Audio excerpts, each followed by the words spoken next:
Hello, my lovelies. This is Lindsey Rose. I'm doing a divine feminine, divine masculine reading. We're just checking in with the energies. I've really been enjoying doing these readings.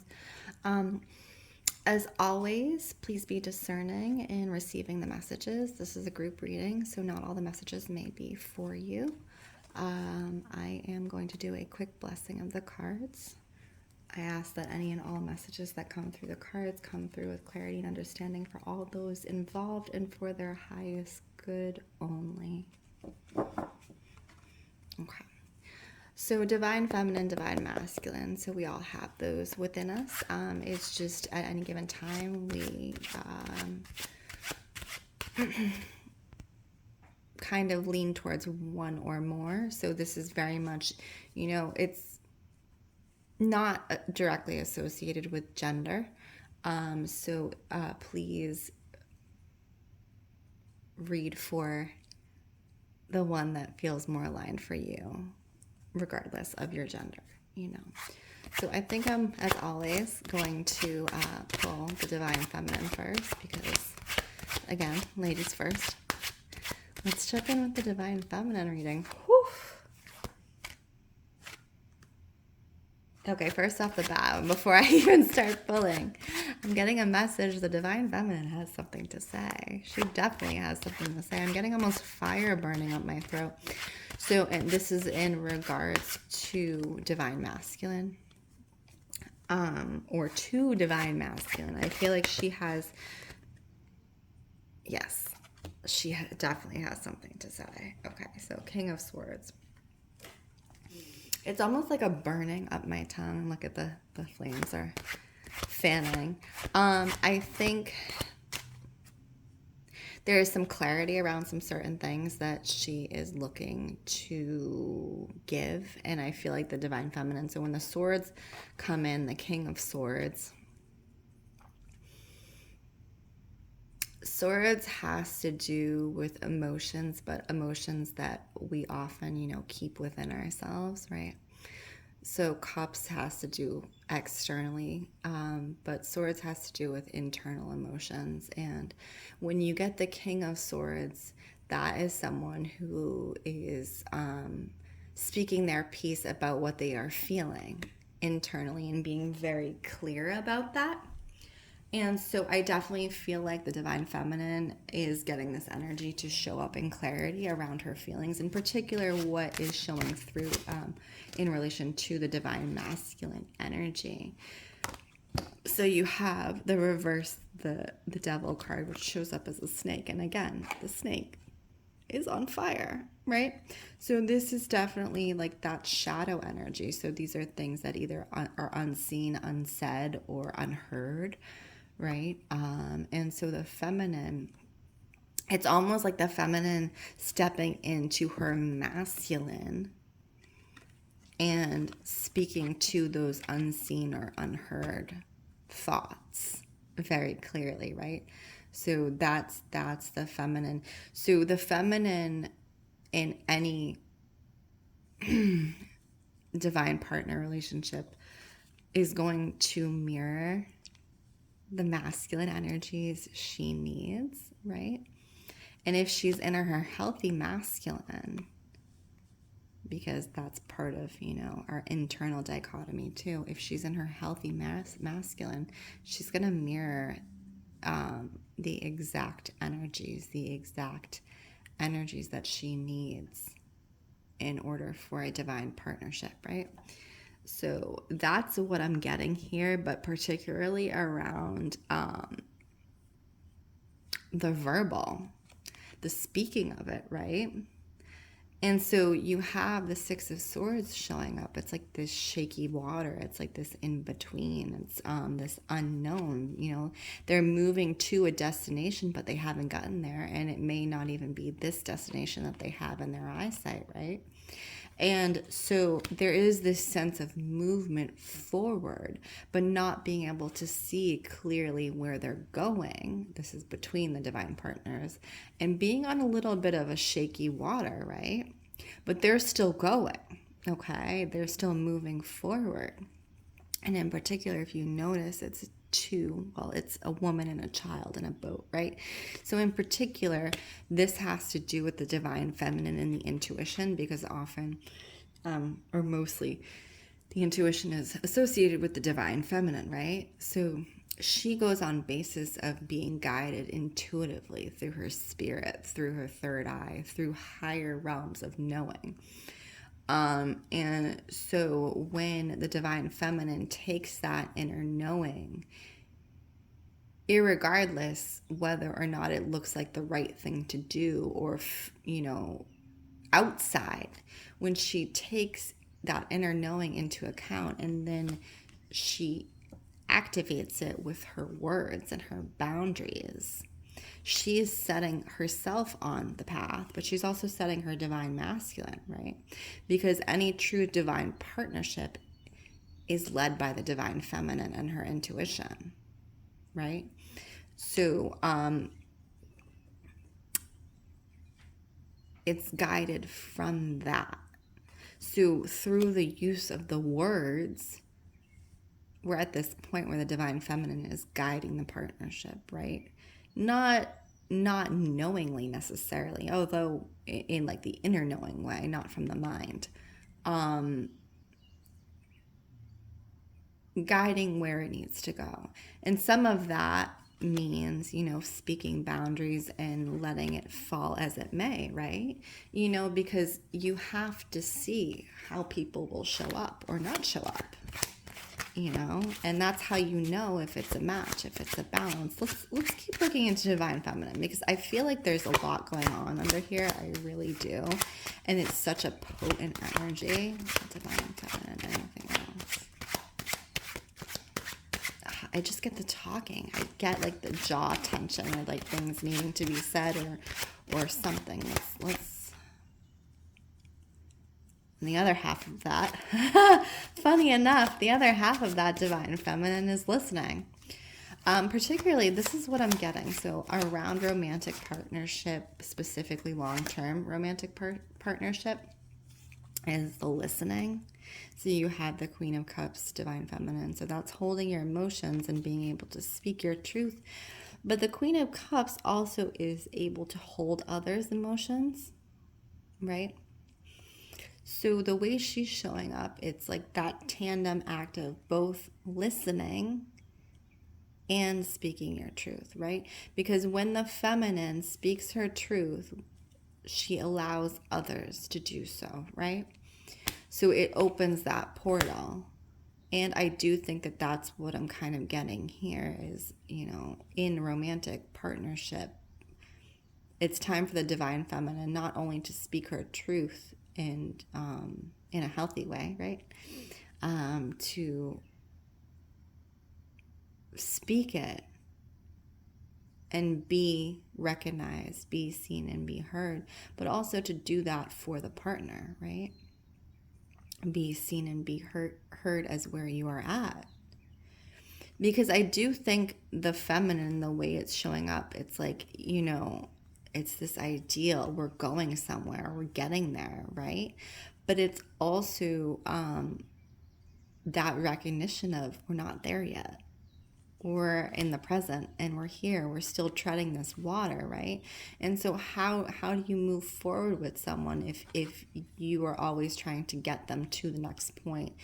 And this is especially good to check in, because if they are not ready to get to that point, if they haven't moved forward within themselves to get to that point where you desire them to go, it's also that secondary check-in, like, do I take a step back because, they're not ready for me, right? I have my own boat. My boat's solid. I'm going where I need to go. Maybe they're still building their boat, right? And you can't always do that in partnership. Sometimes you have to do that separately. And most times you have to do that separately, right? You have to know who you are as a person first and know how you want to show up. I literally just said this in the water reading. Know how you want to show up so you know how your partner should show up, right? How you love yourself is how you love others. I literally just said this And this is true for both parties. If a person doesn't love themselves, then the partnership is going to be unbalanced, because they are always going to be seeking love from the other person to fulfill that need that they do not fulfill in themselves. They are always going to be seeking the things from the other person that they don't fulfill in themselves first. Fill your cup. And Divine Feminine is like, I've got my boat and we're going, and, you know, I've said my whatever I need to say and I'm here holding space, but, you know, let's check in with the Divine Masculine. What's happening here? What's happening here? Are they building a boat? Who knows? They might be burning a boat. Okay. So you have the Seven of Coins. You have the Nine of Cups. There's this wistfulness to the Divine Masculine, which was really interesting to me. So the Nine of Cups is... 9 and 10 of Cups has to do with wish fulfillment. So I'm getting this like wistful air to the Divine Masculine, and I'm also getting this underlying fire energy, the Seven of Coins. I just want to clarify what the Seven of Coins is and why it's showing up with this wistful energy, because they don't usually, like, that's a very interesting combination to have, let's put it that way.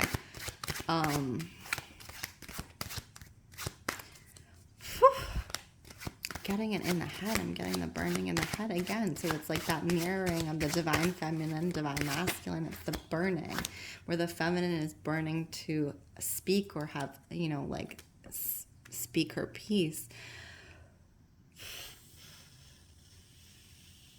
I'm sorry, it's hot. The Divine Masculine is burning up in the brain, in the thoughts. So one is burning up through the mouth, and the other is burning up in the thoughts. So it's all head. It's all head energy. And is it grounded? Nope, it's not. Remember, we were talking about it's still moving. It's still moving. That fire is not grounded. Okay.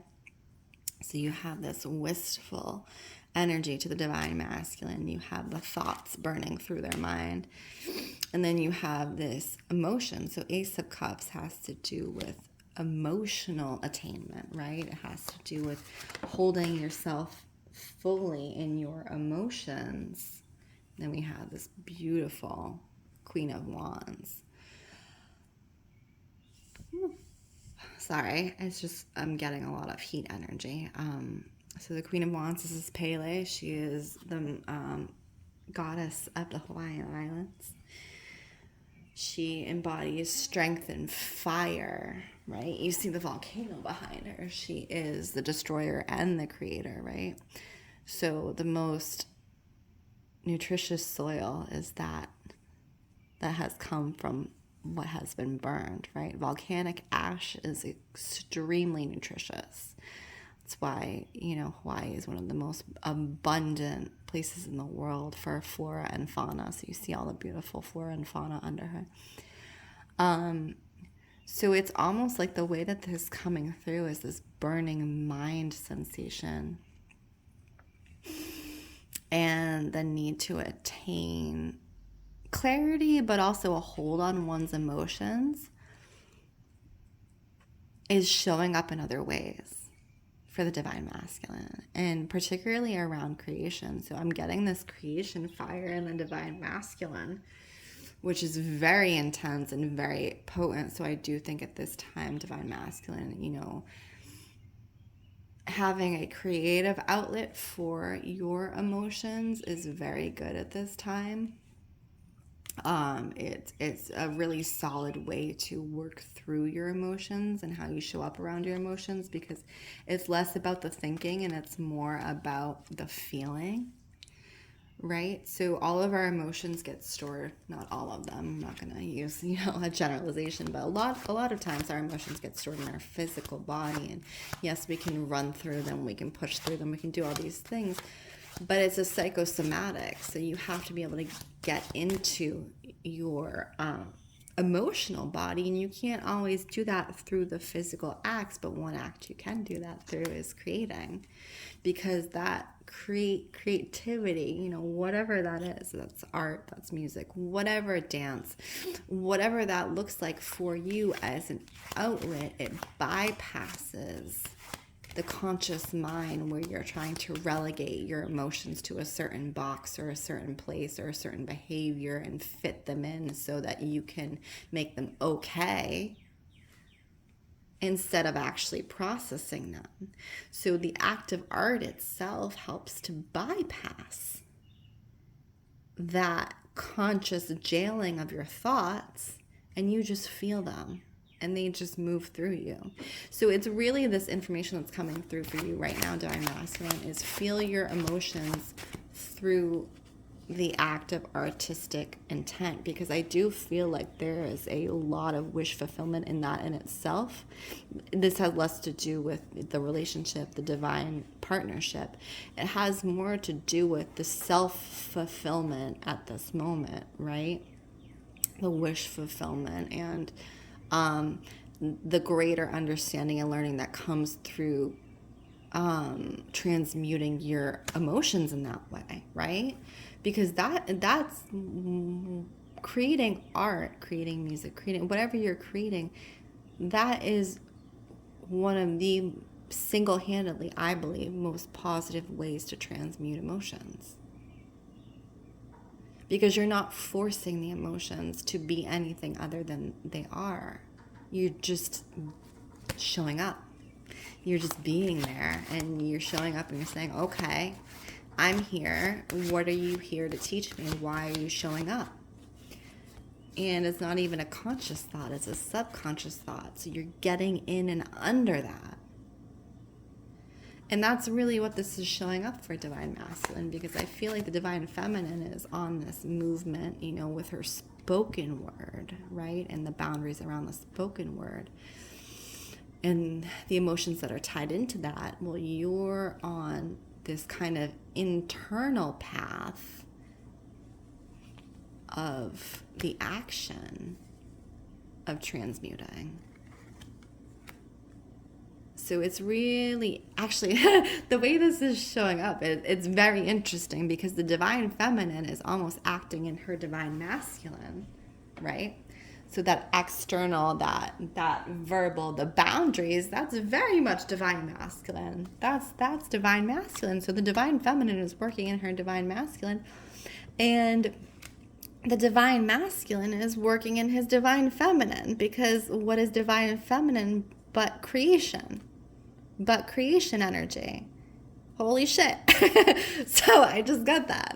That's crazy. So it's like separate parties learning how to balance out their Divine Feminine, Divine Masculine at the same time, which is that's a divine partnership. That's how that works. It's like, you know, in true divine partnership, we mirror, right? The Divine Feminine mirrors the Divine Masculine. And it's almost like this theme that I'm getting here is very much stepping into each other's shoes, is what I'm getting, which is like a necessary medicine. And that's really incredible. I mean, that's probably one of the most solid readings I've ever done. So I really think, you know, right now I'm getting necessary medicine, stepping into the other's shoes. And I think that's how this partnership is being moved forward, is the idea of stepping into each other's shoes in the most aligned and healthy way. And it almost separately is what I'm getting, you know, because sometimes we learn better in separation than we do in direct partnership all the time, right? You know, it's the reflection. It's the reflection. So, wow, what a beautiful message. Again, my name is Lindsey Rose. This is Storyteller Tarot. If this reading felt aligned for you, please drop a like, comment, and or subscribe. If you would like your own personal reading, please check out the links in bio. And I appreciate you all, and I hope this was helpful. Be well.